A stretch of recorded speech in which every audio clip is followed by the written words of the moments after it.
guys, how's it going?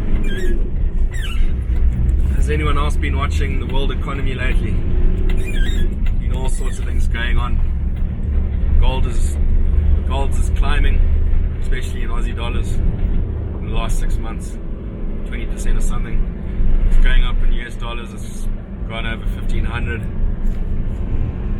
There's $15 trillion of negative yielding bonds in the world.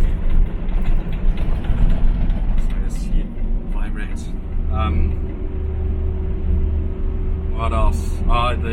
There's negative, inverted bond yield curves in Europe, and now it's just happened in the States last week. The Aussie housing market is struggling.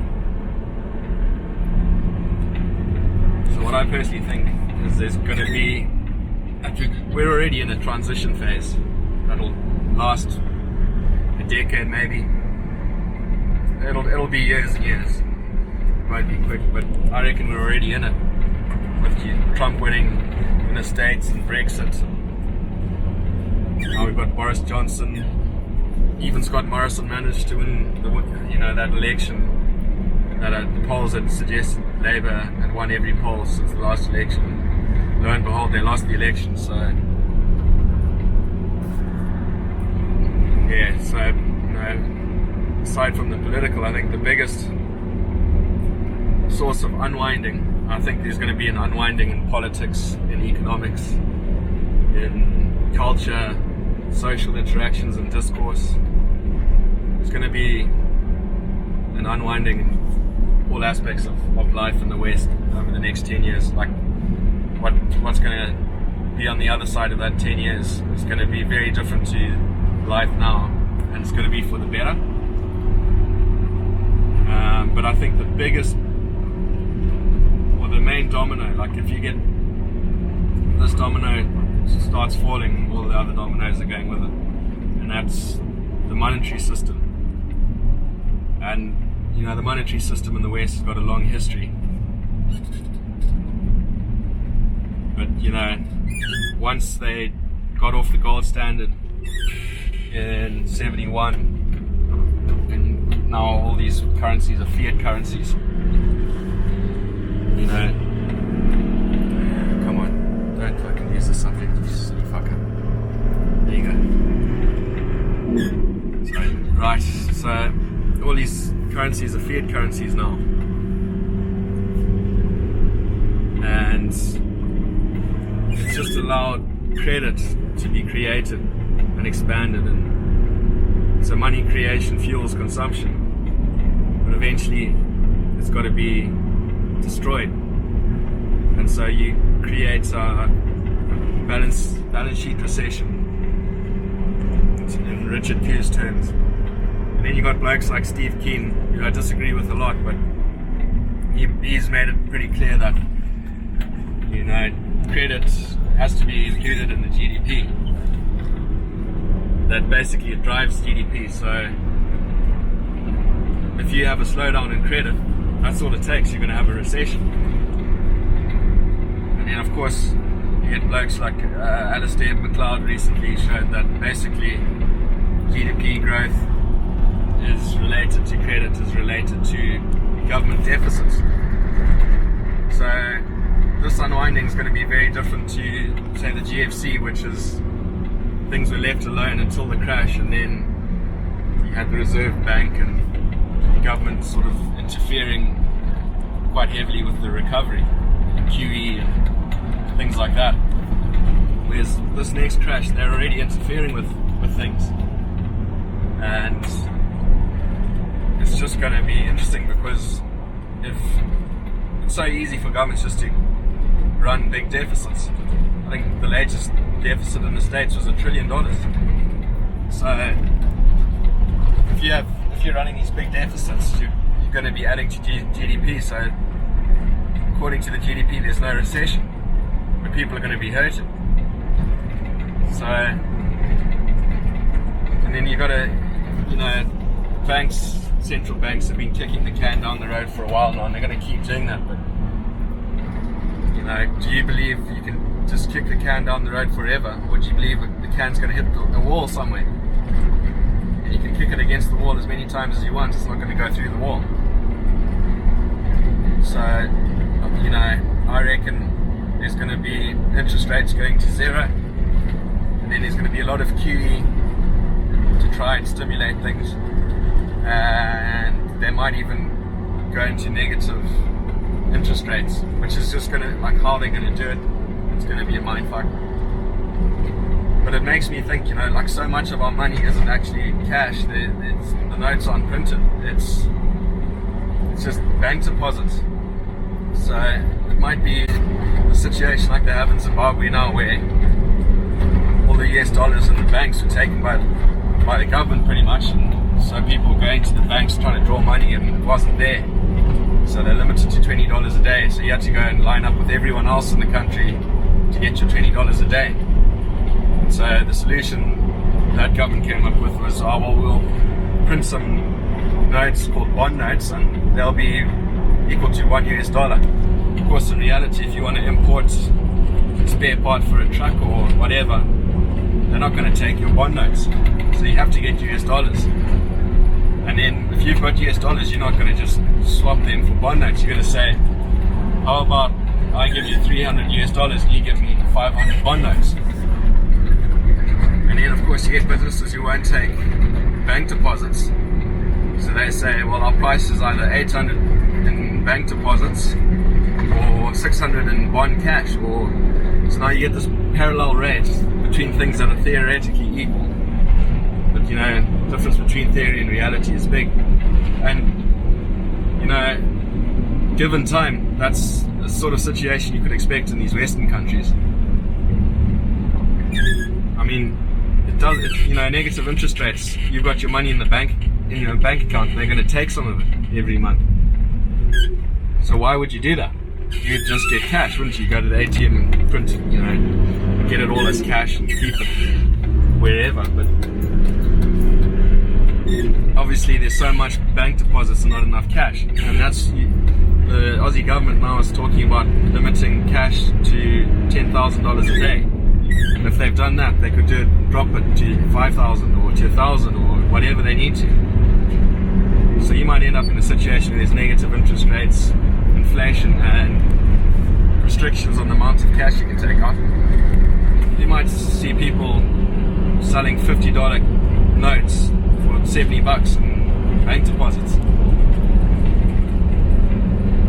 But the way, I suppose I should explain the way I see things unfolding is that you can't just say something's money. It's got to actually have the properties of money. Fiat currencies don't have those properties. Gold has those properties, and so I'll have to put up a bit of a diagram into this video. But there's a illustration called Exeter's pyramid, and it shows the risk and of different asset classes. And when there's uncertainty, you get people moving out of more risky assets, chasing safer assets. And that's what I think is causing the price of gold to go up. Because why hold all these risky assets or assets that are costing you money rather than earning you money? You're going to chase proper money. And so the normal Exeter's pyramid is just a pyramid and gold's at the bottom. I've seen one that puts gold as a little pyramid and inverts, the rest of it's inverted. You'll see it on the screen. But the point is, in order to keep the prices stable on that inverted part of the pyramid where the paper money is, it's going to be a battle between money and paper money. So all those things that are paper money dependent, that's real estate. For them to keep their prices stable and to stop them going down and causing that flow of cash into safer assets, you're going to have to stabilize prices. So they're going to do everything they can to do that. They'll drop interest rates to try to get people to take out mortgages and buy homes, and they'll do QE and buy stocks and bonds and keep those markets going. But it's not sustainable. Like, eventually the can's going to hit the wall, and when it does, I think it's going to be pretty messy. get out of bank deposits. Like if they go near zero interest rates, or they chase zero, then they do QE, then they follow that with negative interest rates. That also puts the whole commodities system into backwardation, which is when the spot price is higher than the futures price or the forward price, right? You're not gonna fucking put money into futures. You're gonna bring it all into now, which brings all that money. Is gonna drive prices up. It's gonna cause inflation. I mean, you get commodity prices going up. If commodities are a safe haven, so the price of gold is going off at a mad rate, and the price of, so you start chasing commodities, oil, grain, whatever it is, you start chasing those commodities, commodity prices go up. Price of fuel goes up, the price of your bread in the supermarket is going to go up. Those everyday prices are going to go up, wages will go up. And then it's just going to cause it's going to be a reset, because this whole the monetary system has been distorted for ages and ages, since central banks came into being over 100 years ago. They've just distorted markets, and they really opened up distortion after dropping the gold standard, but it was distorted before that. That's why the gold standard had to be dropped, because the US was printing money pretty much, and it didn't have enough gold to cover to back the currency they had put out into the world at $35 to an ounce. So when they got off that, it shot up to like $180 pretty quick. And that all happened because Charles de Gaulle and a bunch of European leaders sort of said, right, we're not going to hold US dollars, we want the actual gold. And then it became apparent that the US didn't have the gold to back up the Bretton Woods agreement. That's why it fell apart. And then you've had all these economic crises like the dot-com bubble, and when that burst, the Fed responded by dropping interest rates really low, which just drove people into property to borrow money. That drove a property bubble, and then that popped, and you have the GFC in the movie The Big Short that no one seems to understand. And what do? They just dropped interest rates, reinflated all the bubbles, started QE, which inflated the stock market. And so the question is, the next one, are they going to be able to shift along further down the road? I don't think so. I think there's going to be a big reset. I don't know if it'll be sudden. I think there'll be parts of it that'll be very sudden.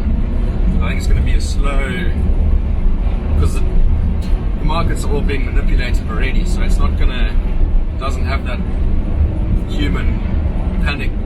It's going to be more of a controlled reset, and what that means is, you've got your 5 asset classes. You've got property, equities, bonds, cash, and commodities.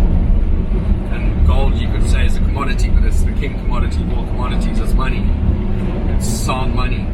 It's the most trustworthy thing there is. And I know people say, oh, well, it doesn't give a return, but it's not about giving a return, it's about the reset. So if there's all this chaos, and people are chasing gold, and fiat currencies just inflate and go mental, and there's all this government debt, and it's governments owing other governments, all these governments owing each other money. So you just got to wonder, how do they sort that out? And one solution would be they sort of create a global gold standard and then peg their fiat currencies to that. I mean, how's it going to play out? Because China wants something, and the States want something, and everyone wants something out of it, and it's just about how it plays out in reality. Of course, there's a big argument about whether Bitcoin will be the thing that everyone chases, the safest haven, the last haven. Is gold the last haven, or is Bitcoin the last haven? I think it's going to be gold. Bitcoin, I don't know what's going on with Bitcoin, but I wouldn't put my money in there. It just seems to be bubbles, quickly growing bubbles, and they pop even quicker, and then they go straight into the next bubble.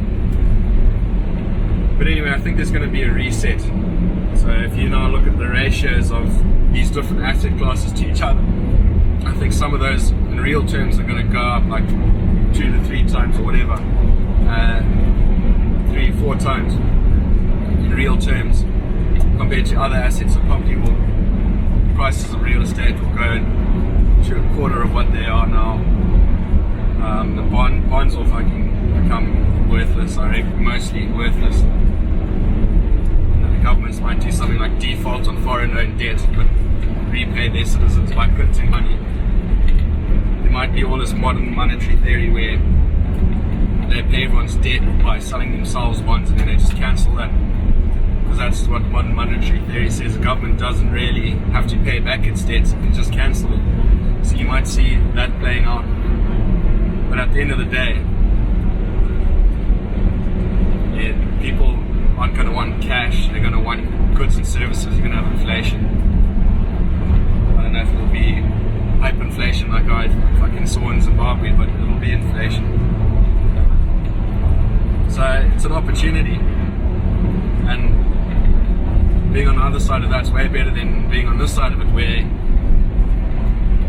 like the real estate market is just distorted to the point of you having to work and not lose your job and just put money into, 12 annual salaries for the median house. It's crazy. So we'll get back to a far more sane situation where people will be cooperating. There won't be so much coercion introduced by simply creating money. It's going to be a whole lot better, but it's going to change everything. It's going to change politics. It's going to change discourse. Like political correctness is going to slowly dissipate. One day you'll be trying to explain to your kids how when you were a kid, if you said something politically incorrect, people lost their minds, and they're just going to go, what? You're a bunch of idiots. But it's all going to unwind, and it's going to be fucking mint on the other side. But it's going to take years, so I'm probably going to underestimate how long it's going to take. So just say it'll take a decade. It'll be interesting. So I just want to make a few casual videos every now and then, just talking about what's going on in the world, current events, current affairs really, segue into various topics. And so I'm just going to do it casually, try not to go overboard into it, and maybe keep them a lot shorter and snappier. So yeah, this one's dragging on a bit, but yeah, vlog about the big unwind, putting it all together. Alright, thanks guys, cheers.